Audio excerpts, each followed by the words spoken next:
100.000 нови случаи на коронавирус се регистрира секојдневно Европа и ги надмина Соединетите држави кои имаат по 51.000. Враќањето на нормалните активности по летното олеснување на мерките предизвика нагло зголемување на бројот на новодиагностицирани, па тоа ги натера властите да ги засилат мерките.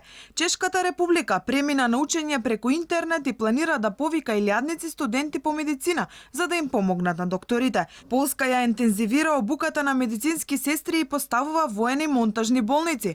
Русија ќе пренасочи многу ученици на часови преку интернет и ќе ангажира студенти кои ќе ги заменуваат наставниците од основните училишта кои припаѓаат во ризичните групи. Северна Ирска, соочена со зголемениот број на новозаразени, одлучи да ги затвори училиштата на 2 недели.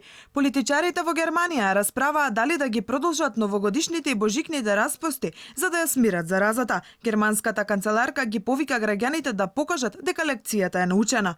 Das Schwierige ist, wir Мораме да ги замолиме луѓето од Европа да бидат предпазливи, да ги следат правилата, да се држат на дистанца, да ги покриваат устата и носот и да сторат се што можат за да го елиминираат вирусот, а при тоа да ја одржуваат економската активност.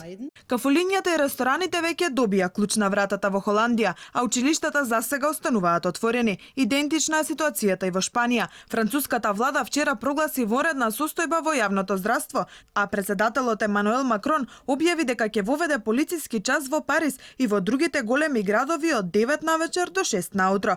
Мерката стапува во сила во сабота и ќе трае 4 недели.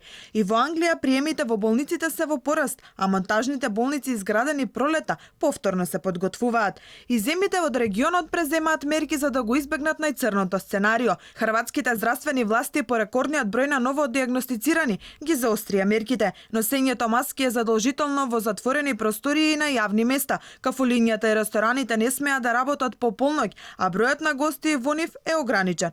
Организаторите на јавни собири со повеќе од 50 лица мора да побараат дозвола најмалку 5 дена однапред. Мерките се заоструваат и во Словенија. Од понеделник наставата ќе се одвива онлайн за петоделенците и за повисоките класови, а се воведуваат ограничувања на движењето помеѓу 7 региони во земјата кои се во црвената ковид фаза.